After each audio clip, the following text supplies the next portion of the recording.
where Prahlad chanted Hare-Krishna. He did not. He chanted Om Namo Bhagavate Vasudevaya, just like Dhruva Maharaj did. Now, of course, this is a very powerful mantra. And while he was being tortured, right? Can you imagine someone's going to torture you? We're going to be crying, oh my God, don't kill me. So he was completely in his trance of Om Namo Bhagavate Vasudevaya. So before I start on the Narashimhadeva adventures, I wanted to share how awesome Prahlad is. As just a human, what to speak of a devotee. So Hare-Krishna, when he conquered the heavens and the world, he stole all the demigods' powers. So he stole Indra's thunderbolt. The only thing he couldn't take was Brahma and Shiva's positions. And then he also took all the demigods. Each one has a different power. Right? The Ashwini Kumars, they can disappear. And they can also float. He took their power. The Rakshasas can change into any form. He took their power. The Nagas, or dragons in China they call them, he also took their power and he put their wives in the prison. The Naginis, they can change into any woman you desire. He just put them in the prison. So all these devatas, he stole their mystic powers, 72 mystic powers, and he kept them for himself. So he was extremely powerful. You can imagine everybody was scared of him except his son, because why should his son fear the dad? Hare-Krishna was actually a very nice man. After he conquered, he was a king, he ruled nicely, everybody was satisfied and happy. He only had one problem, his son. Because his son was supposed to be next in line, but his son worshipped his enemy, Vishnu.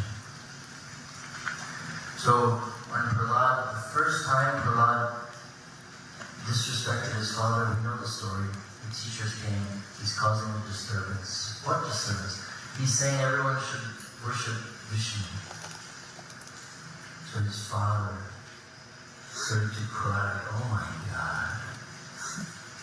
How is it that I ended up with the worst son?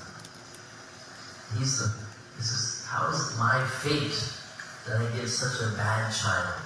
Can you imagine? Prahlad was such a good child, but his father was so overwhelmed with anger, right? Krodha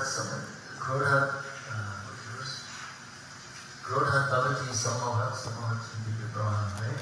It is lust for Arjuna that is the all-devouring. Because from that becomes, you lose your mind. So his mind was lost by the control. And then his child is worshiping his enemy. He said, well, I can't understand. I can't believe, now you're going to make me kill you. So Hare-Krishna was blaming it on him. Now you, the boy, is going to make me kill you. So then he ordered the Nagas, you are my servants, I am your king. The Nagas are very powerful beings. But because Hare-Krishna, who was the king of the universe, they had to surrender. You have to go and you have to kill my son, bite him to death with your poison.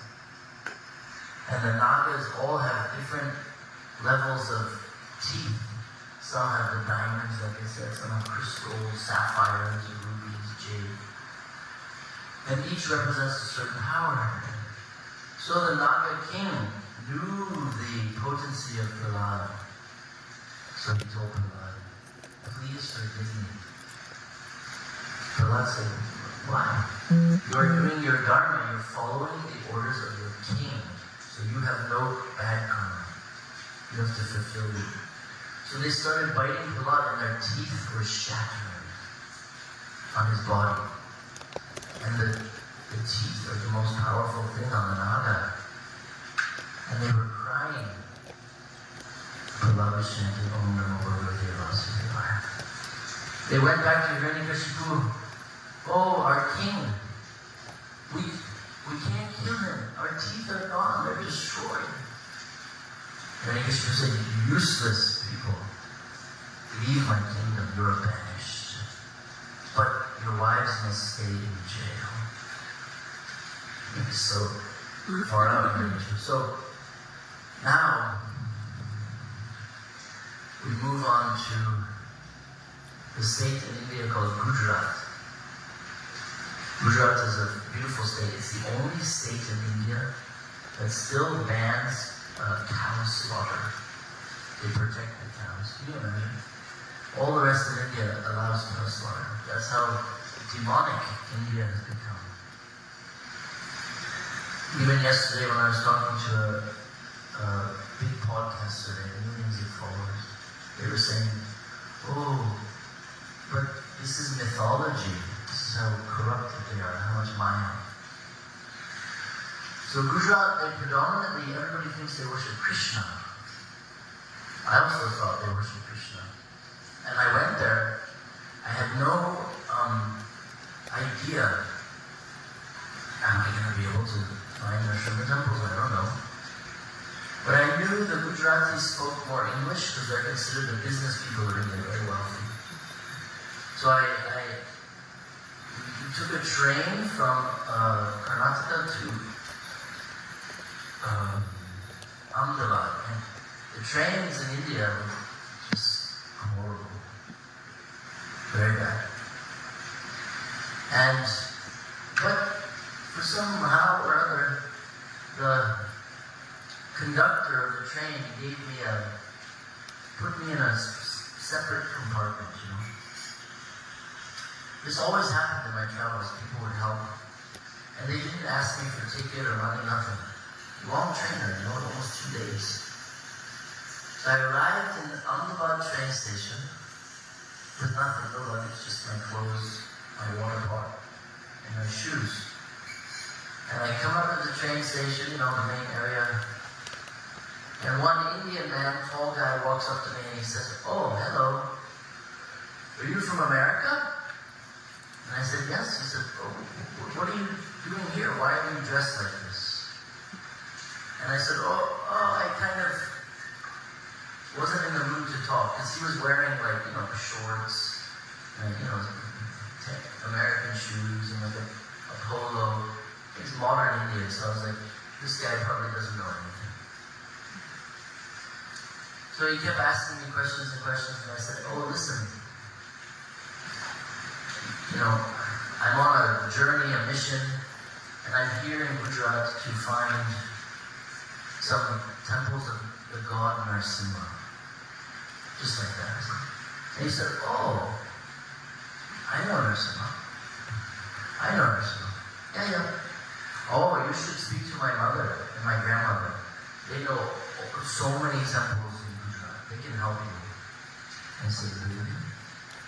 And then he said, yes, my name is Deepak. What's your name? So we introduced each other. And Deepak quickly became my good friend. I didn't know Deepak was very, very, very wealthy. At that time, he was a billionaire. His family owned unlimited land in Gujarat, and they owned all the construction and all the spices. Very rich people. So he said, come home with me. So I went into his fancy Mercedes. And back then in the 90s, 95, Mercedes was very expensive. And we started driving to his haveli. This is the word for palace in Gujarat. And it was a palace. Maybe triple size of the temple, 3 floors. Incredible. And when I drove up, the 2 old ladies were sitting outside on the front porch. And that was his mom and his grandma. And Deepak, first thing he said was to them, he said, "Ma, is lunch ready? My friend, we have to feed him." Traditional Gujarati food is very nice. Dokla, kandi, very special food. So he said, "Well, he has some questions for you about some temples." So Deepak went inside, and I immediately started speaking to Mom and Grandma. "Oh, do you know where there's some Narashimhadeva temples?" And they said, yes. "Oh, we will take you. After lunch, first, most important, and mostly in India, is lunch first, breakfast first, then everything else is after that." So I said, "Well, I really want to go now." They said, no problem, no rush. Calm down. Just enjoy lunch and we'll take a little nap. And then we'll go to the temple. But I was very enthusiastic. And they started to describe the temple. "Oh yeah, there's in Ahmedabad. Did you know the first temple of Ahmedabad was Narashimhadeva? Did you know that the people that established Ahmedabad, they were the gypsies? They used to make all the clay pots. People in India, they drink chai, they would drink out of the clay pots. Also, they had clay plates and clay bowls. It was very easy because they would throw in the ground and it would just go back into the ground. So these clay pot people would travel from Ahmedabad to Rajasthan to Delhi all year. But their base was Ahmedabad and their deity was a small Narashimhadeva. They would bring the deity with them. On their camel cart or their bull cart, they had a little temple. So I didn't know this. They started telling me. I was like, it made me more excited. I didn't even want to eat lunch. I was like, so I had the most incredible prasada. And I hadn't eaten good for like weeks. So I was very happy. And then everybody went to sleep. And I couldn't sleep because I kept thinking, what is the deity going to look like? How big is he? What's the temple? Finally, 4 p.m., everybody got ready. And me and Deepak and his mother and grandmother, we drove to the temple. In old Ahmedabad. So it's like old city. And we walked through the tiny streets, like without the narrow streets, and we got to this beautiful temple, tiny. And outside was a plaque, and on the plaque it said, "Oldest and first temple of Ahmedabad, Narashimhadeva temple." So I was so happy. I walked into a tiny temple, and there was the beautiful, beautiful Narashimhadeva. And I was so in bliss. My first temple in Ahmedabad on the first day I arrived.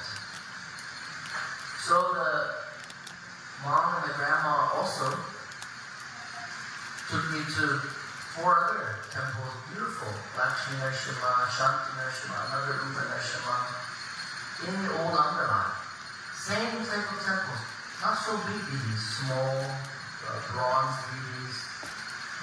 Stone deities, white stone deities, all unusual compared to South India, the style. So I was really in ecstasy, and I didn't want the day to end, but obviously it ended. So Deepak said, "Listen, tomorrow I'll take you to many more temples outside of Ahmedabad, on the way to Rajkot, Somnathpur, Baroda. We'll go and you'll see amazing temples. So we went home and of course, we had a big Gujarati dinner, and the whole night I was dreaming of the next temples. How are they going to be? Really, Narsimha was in my mind, and so I couldn't sleep. Deepak got up very early, 4 a.m. and said, let's go. And his mother had already packed tiffins, breakfast tiffin, lunch tiffin. And we made our way, and the first temple was unbelievable. Lakshmi-Narasimha. It was a bigger. And the whole temple was on the bank of a river. The whole temple was covered with mirrors, almost like Rajalaxmi-dd. You walk inside, it was tiny little colored mirrors of glass. And this beautiful Lakshmi-Narasimha, again worshipped by a great devotee in this area who was meditating on Narasimha 500 years earlier. And then we kept going. Before lunch, we already saw 4 temples. And then after lunch, each temple was more interesting and unique. And I understood by the devotees that they worship Narasimha as Krishna in Gujarat. They don't see any difference. They call him Narasimha Krishna or Krishna Narasimha. They see him as Shamasundar. Just like the gopis saw him as Shamasundar Krishna. They worship him in this mood. No distinction, which was very amazing for me to understand. So, it was getting towards dusk. Narashimhadev's time, dusk. And Deepak said, there's one more temple I want to show you. One of my favorites, he said. Since I was a kid, I would come here. This is the cousin of my father. This is his ancestor's temple. And he didn't tell me much about Gujarat, the area, or nothing. So we drove for an hour and we ended up in this tiny little temple, kind of in the forest. And it was like a miniature temple. You walk up, there's 4 pillars on the outside. There's a gate, you go inside, and there's a small temple hall, very tiny, maybe 4 meters by 4 meters. And then you have the altar. And inside was a pure white marble deity of Ugra Narasimha, but very ferocious. He's ripping out his intestines. And I was amazed. He's coming from South India, the deities are black stone or granite. Not this beautiful white marble. And there was one old lady. She was already almost 100 years old, but she did not look older than 50. And I remember she was very tall. She was the pujari of the temple. And this was also a shock for me, like a woman pujari. This is only an ISKCON. It's not the tradition. But she was so old and such an amazing, I could tell she was very powerful. She spoke perfect English. So she had taken over the seva of Narasimha. Her father had died when she was 60 years old. So she took over the puja. So we were talking, and Deepak was talking to her, because this is his relative. He said, she both came at her and said, oh, you can stay at the temple. Why don't you spend the night? I said, I can stay? Really? Inside? She said, yeah, no problem. We have the gates, very simple metal gates, like these metal gates. You're safe, don't worry. So she had left me some small tiffin, chapati, the sabji, and pickle, mango pickle. And I stayed, we said goodbye, and outside was pitch black. And her and Deepak drove away. Deepak went to stay at her house. So I was in ecstasy, because she left the 2 lamps. And she asked me, oh, if the lamps, make sure there's enough ghee. No, the lamp should not go out. So I said, of course, I would love to say. So after they left, I touched Narsimha's feet. I really looked at the ghee. He put my head on his feet. I was in my perfect situation that I love. And I could tell she was such an amazing mother, devotee, and a lover of Narsimha. So I ate my dinner, washed. Inside there was a little tap. And then I went to them, lying in front of Narsimha, looking at him, and I fell asleep. And I was in ecstasy. But all of a sudden, I felt some hot air on my head, like something was smelling my head. And I felt something was trying to push my head. And I opened my eyes, and I saw the face of a big lion.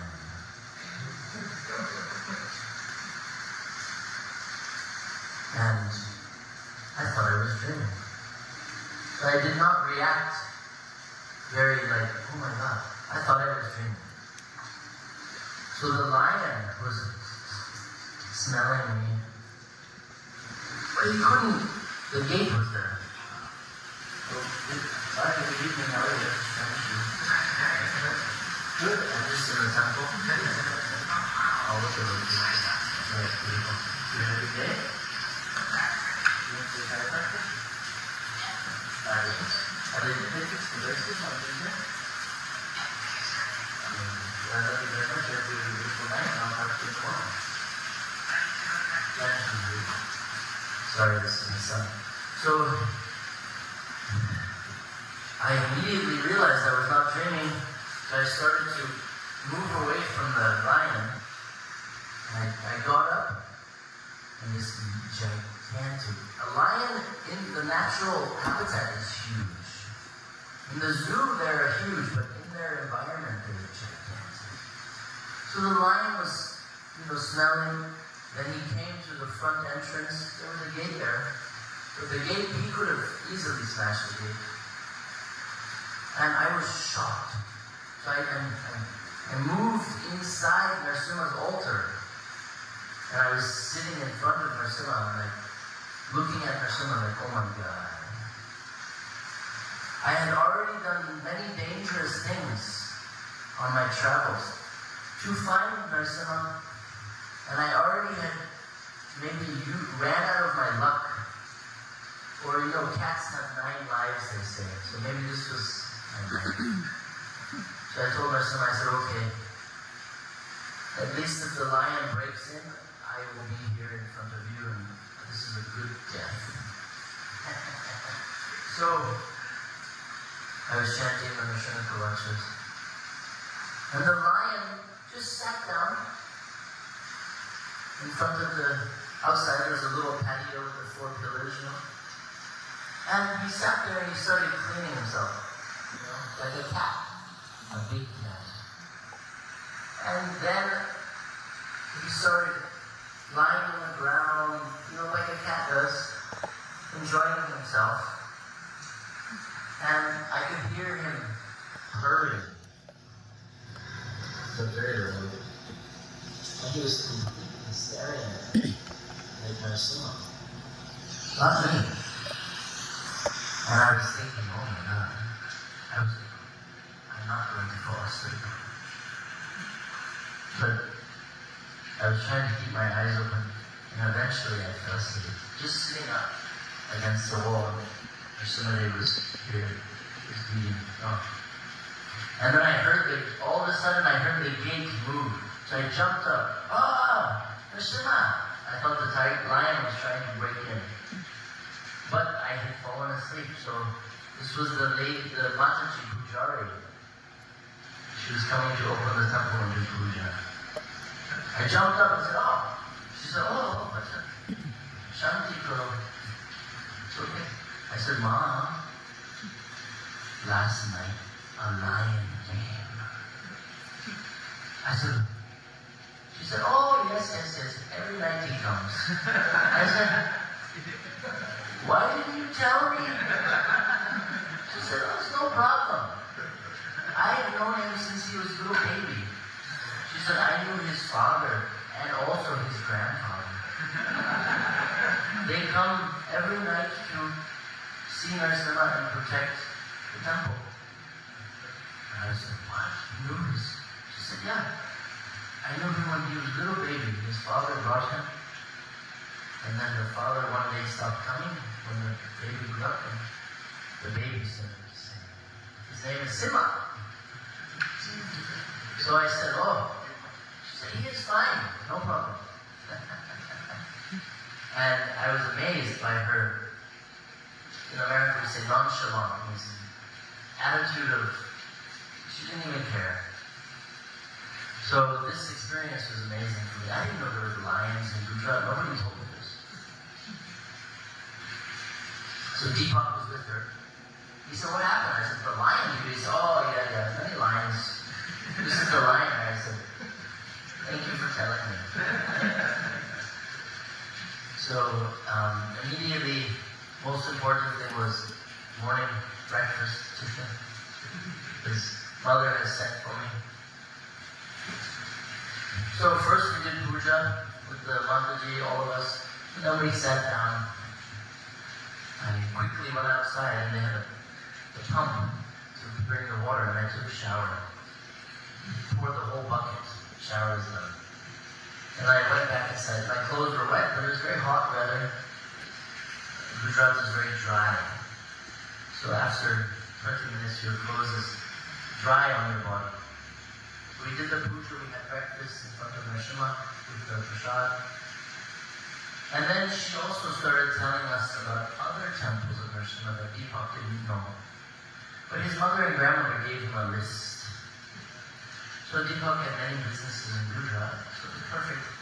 He said, look, anyways I have to go to this village, that village.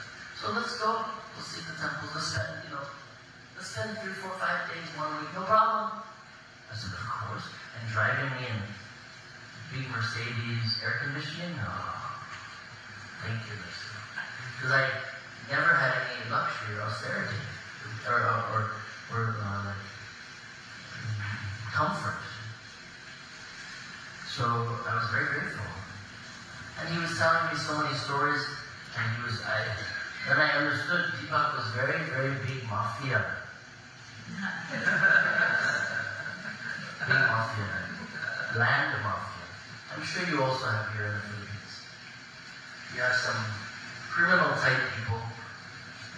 This was Deepak. I didn't know, but everywhere we were going, he was collecting money from the people. I didn't know this. He told me later. But he loved Narashimha. So, as we were driving to go to the next temple, Somnathpur, Baroda, Deepak gave me a gift of a lion nail. Right? I had already had a few.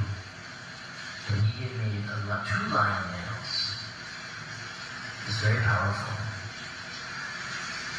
If you wear the lion nail, you will be fearless. Everybody will fear you. You'll have your enemies maybe they can talk, but they will never disturb you. So when we went to the Narashimha temples, I was offering the lion meal to each temple. And one temple was very powerful. The Queen of Baroda. Deepak knew, of course, he knew the king, the queen. I met them. And we went to this awesome temple. And the deity was huge, like the Singha, 2 meters. And the deity was fully dressed. One thing in Gujarat, they dressed the deity because they call him Krishna. So they dressed him in all these fancy, like girl clothes. Kind of like how they dress Gornitai, and then this is kind of very fruity, they call it in America. Very feminine. Narashimha is not feminine. So I want to see the deity. I don't want to see all the cute flower dresses. So I went to this temple and I could see his face, huge face, his huge teeth. And I said, my God. So Deepak was mafia. Everybody knew him. In the whole state. I said, Deepak, I want to see please, can you take off the clothes? Deepak told him, immediately the Brahma said, he started taking. And each layer, I became more like, oh my God. There was Hiranyakashipu. Narashimhadeva was standing, he was dancing, killing Hiranyakashipu. So much intestines was coming. He had 8 arms. And Hiranyakashipu's head was the head of a goat. I had never seen this before. Why is his head the head of a goat? So when I became more studying the Puranas and the Upanishads and the Vedas and the Samhitas, in there's many verses where they say, just like a goat, they're speaking nonsense all day long. Hiranyakashipu is just like a goat, talking so much nonsense about Bhagavan, Hare-Krishna. So, obviously this artist had a vision, and he put the head of a goat. Only one deity I've seen like this ever in my life, and I've seen tens and thousands of deities. So, I was shocked. And then I asked the Brahmin, he knew the history, but then he told me this story. And I was amazed. And I had to touch his feet. I asked the Brahmin, can I please? This deity was like over 1,000 years old. Established by the king of Gujarat. And I asked the Brahmin, can I touch these? Touch his feet. No. And then Deepak yelled at him. And then the Brahmin said, okay. No problem. So I touched his feet. I put my hands on the intestines, because the intestines, they represent the pride, the envy, and the jealousy. See, Hiranyakashipu had no faults. He was the most beautiful man ever. He was also very dharmic. He was also very pure. He had no bad qualities, except that he had envy and jealousy towards his son. This was it, nothing else. He was a very good king. He served everybody. Everything they wanted, they got. He just hated Vishnu. But this is okay. Vishnu also says, if you hate me, no problem. I will give everything you want to hate me. It's God's love. He's not going to, oh, you hate me? I'm very sad, like humans. Oh, I'm so sad, you don't like me. This is not Allah. So he gave Hiranyakashipu everything, the universe.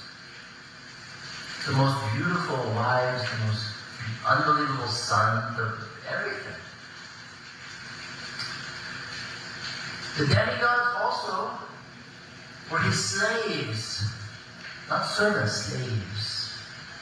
And he would refer to them, slave, Indra, do this for me. Right?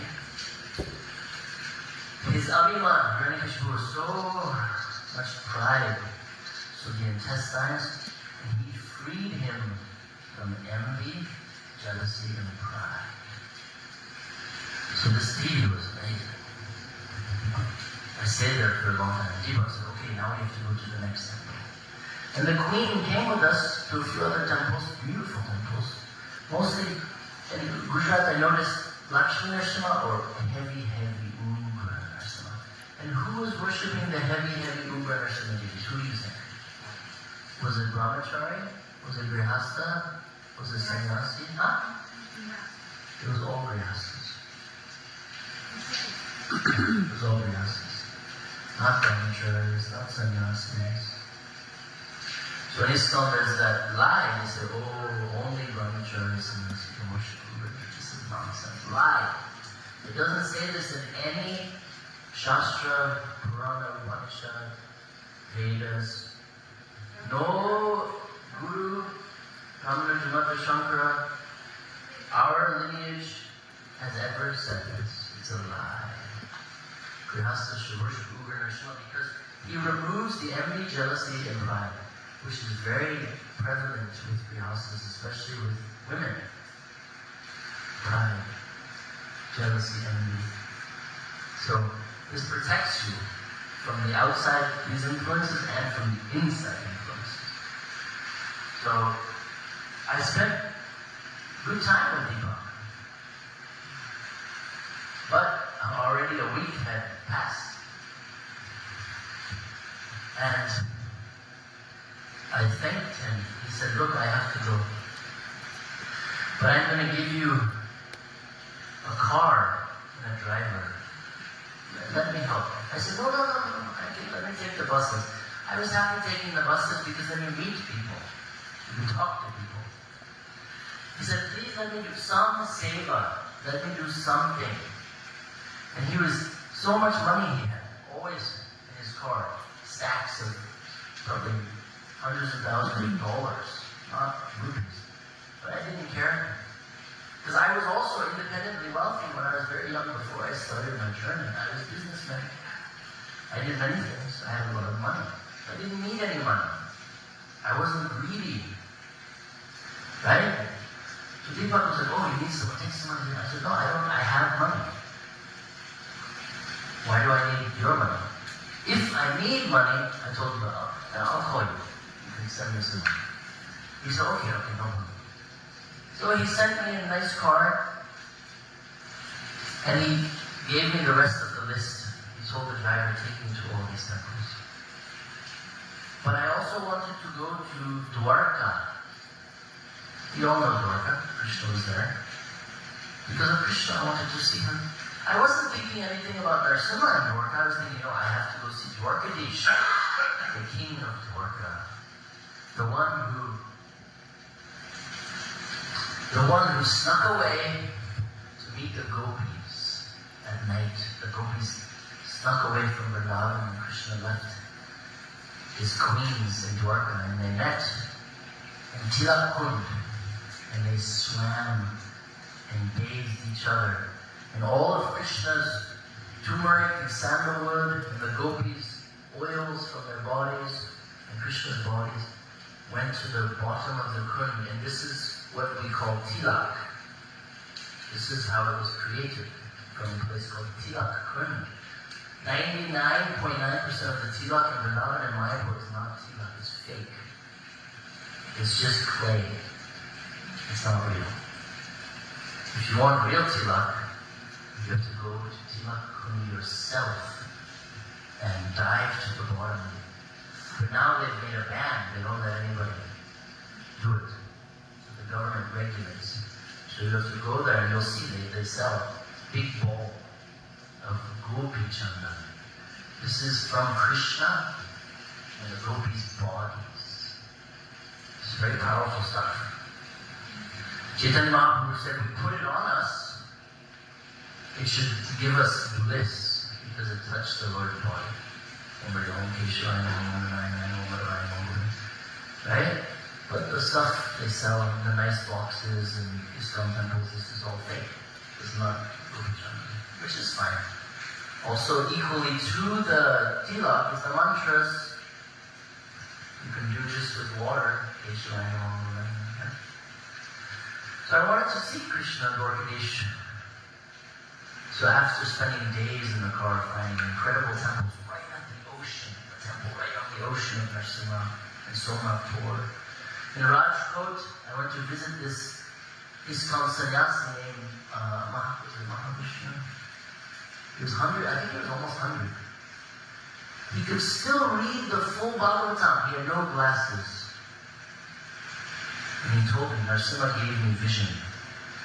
He came to me in my dreams, and Narsimha said, what can I do for you? And he said, I must be able to see you and read your pastimes perfectly clear till my death. Clear vision. And he died, old man, I think he was maybe 198 or 100. He was still just on his deathbed. They were holding the book and he was reading with his eyes like, reading the books. Amazing devotee of Narsimha.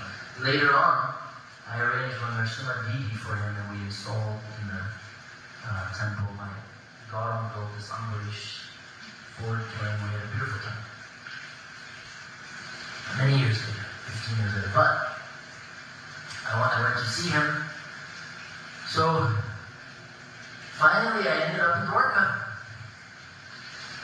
Now I didn't know much about Dwarka, but in Gujarat everything is in English. Gujarat is an international businessman.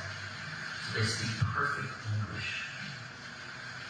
So Dwarkadish temple is like unbelievable. And Dwarka is so clean. Not like Vrindavan. Vrindavan is disgusting and dirty. No, you see, you go there. Trash is everywhere. It's very sad. But Dwarka, I was shocked. No trash, nothing. Spotless.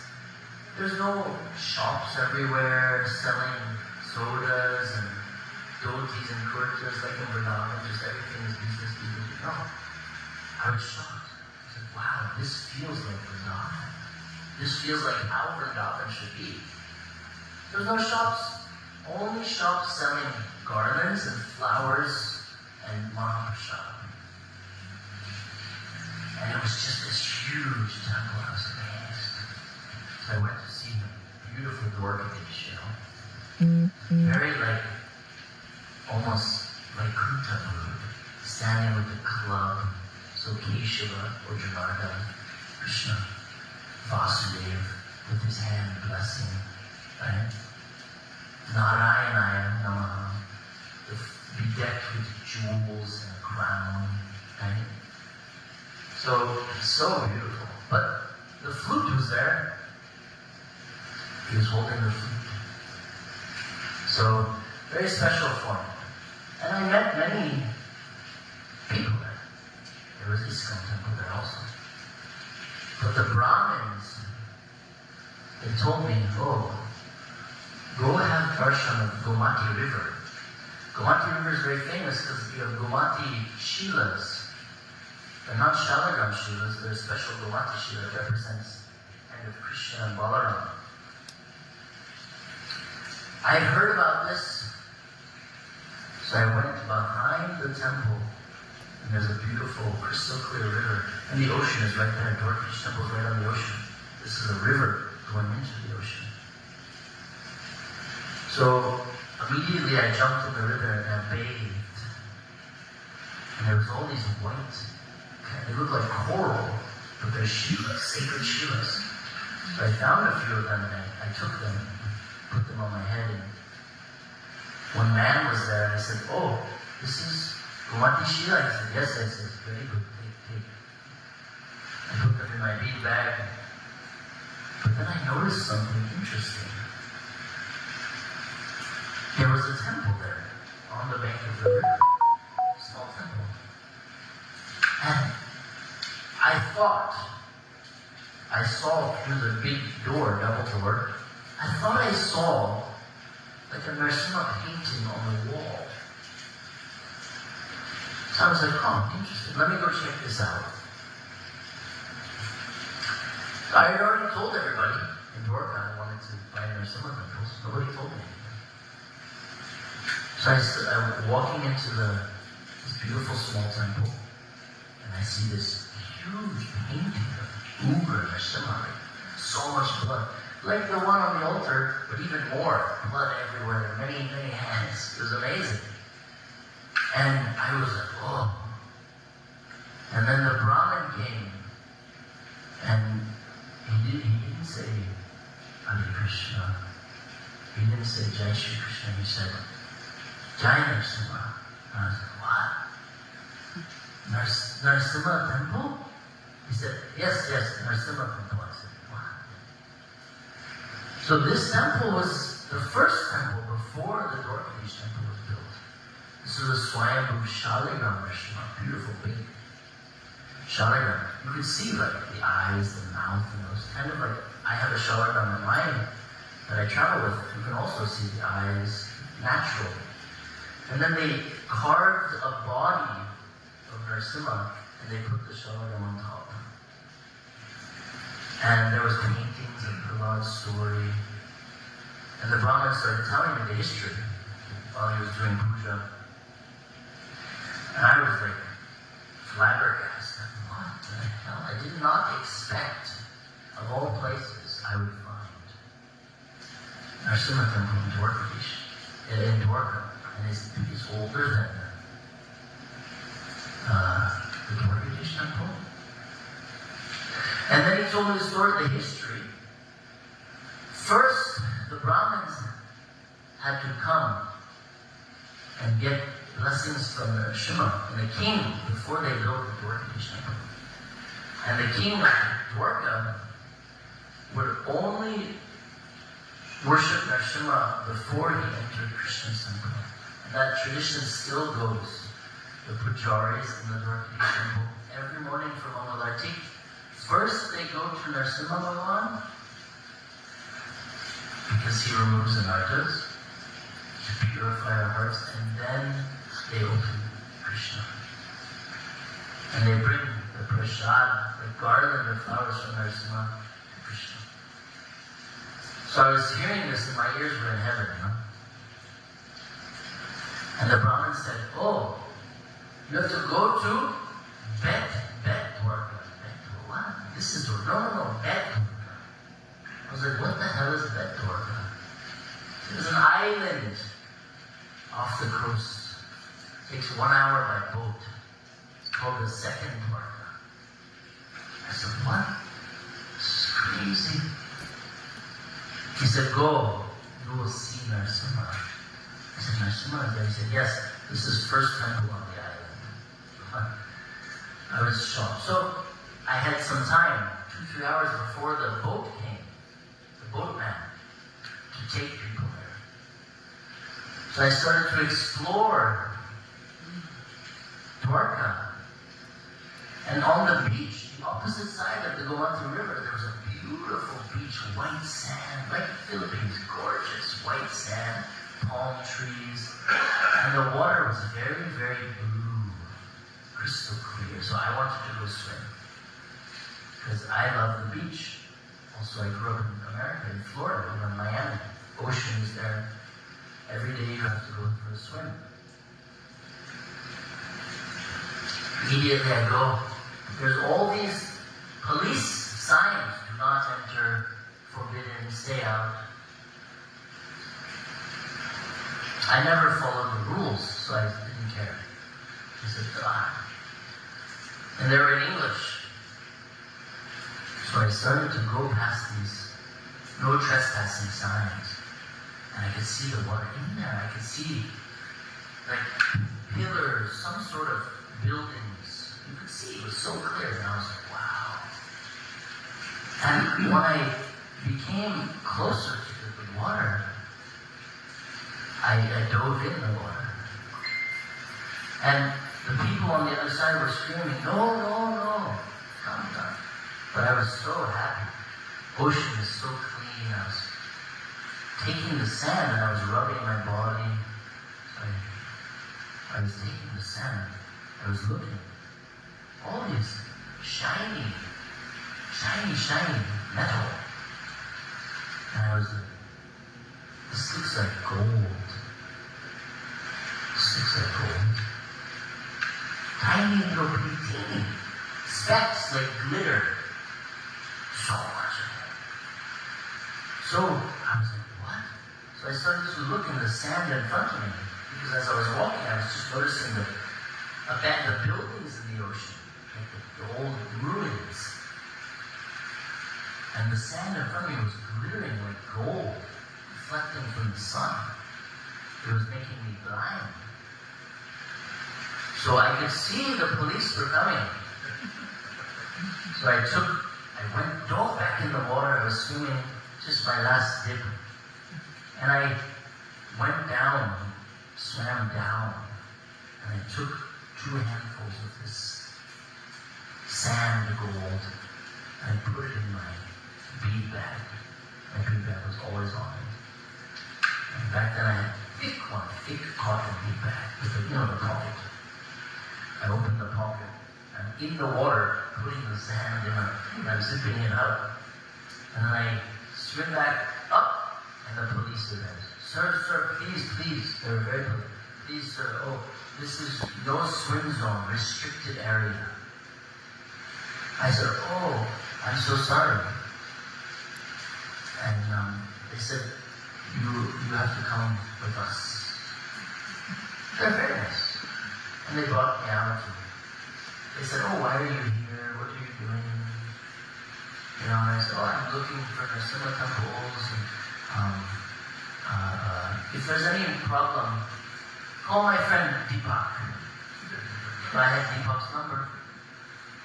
They said, Deepak Patel from Ahmedabad. They said, okay, sir. So the walkie-talkie, they were radio to the station. They were talking in Gujarati, and I heard Deepak Patel. And then 2 minutes later, they get radio. I said, sure, no problem. Very sorry for inconvenience. But please don't go inside. I said, no problem. I said, what is this? What is this? So we cannot sing. You cannot speak. This is government property. I said, okay. So eventually the boat came to go across the ocean to the island Bedwarka, and I arrived. And there was also a temple of Dwarkadish, much smaller. But I remember what the Brahmin from the Narashimha temple told me. You will find Narsimha there. So Bedwarka, you know how big? Only 1 kilometer by ½ kilometer. Tiny island. It's so beautiful. Palm trees, banana trees, arachidid trees, mango trees, like paradise in the middle of the ocean. And so I started walking. There was no rickshaws, nothing. And I could see from Dwarkadish temple some temple was there. Something was there. Started walking. And eventually arrived at this beautiful temple. A dome, beautiful architecture. And it was open. The door was closed, but I opened the lock. Opened the door and I went inside. And there was Narsimha.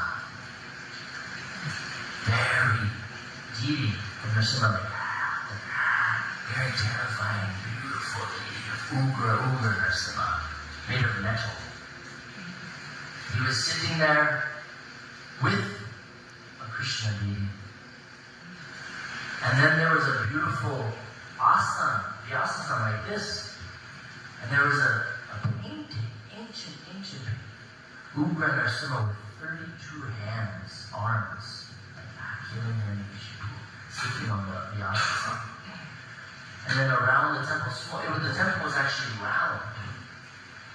It was all the artwork of Narsimha's pastimes. I was shocked. I wanted to stay there forever. I wanted to be with him forever. So immediately, I saw one. I had my kamandalu. I saw one water tap, so I filled my kamandalu. And I did Abhishek with Narsimha. And there was some feet, a plaque of your Prabhu's feet.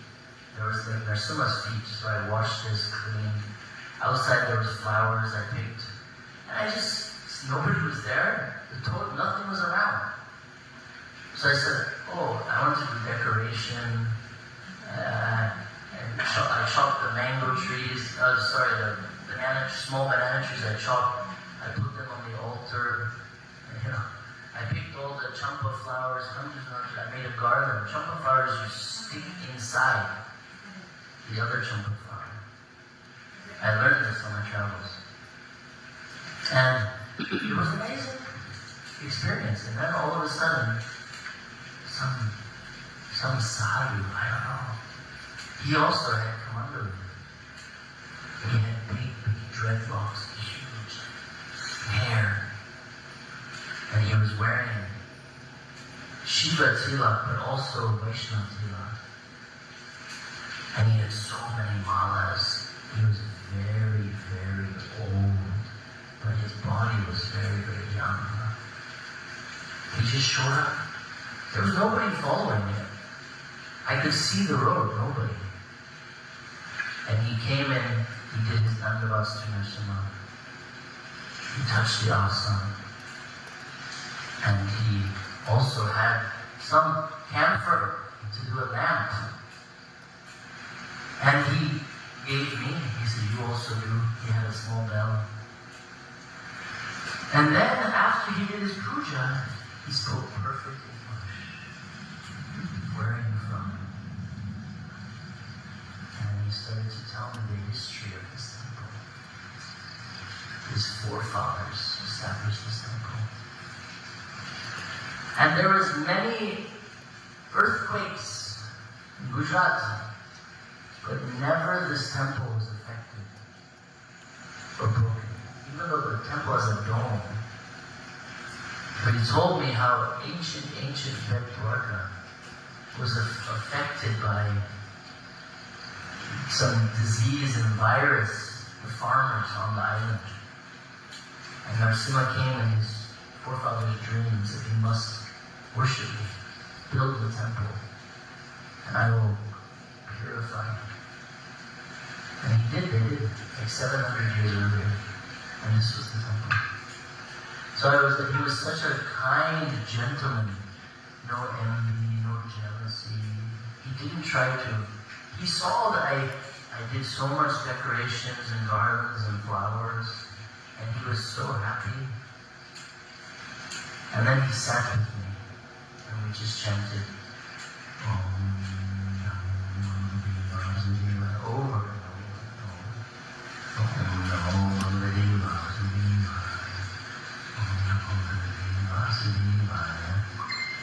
And he just kept chanting, and then I started chanting more japa. And it was an amazing experience. It blew my mind. And then I had to go back. I didn't know the time, but I said, Swamiji, I have to catch the boat. He said, yes. There's only 2 boats a day. Don't miss it. Or you have to stay here with Narasimha. So I was thinking, oh my God, maybe I stay with Narasimha. But I didn't tell my driver, so maybe he would be worried, and Deepak would worry if something happened, because there was no phone on the island. Back then there was no phone. 1996. So this is an amazing experience. This blew my mind. So in Gujarat I found about 70 temples on my first trip with Deepak. And in the evening I'll finish the rest of the story and tell you that's when I met the Prime Minister, who's now the Prime Minister, Narendra Modi. That's when we became friends. Before he was anything, he was just local government. That's when I met him and some other powerful Vaishnava followers. So, any questions? Any comments?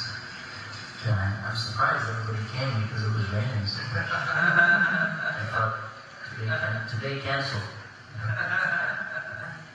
So, thank you all very much for coming in. In the evening we'll have slideshow, not slideshow, book slideshow, and then we'll talk more about Narashimhadeva. Thank you, Jai Shri Prabhu, Jai Shri Shiva.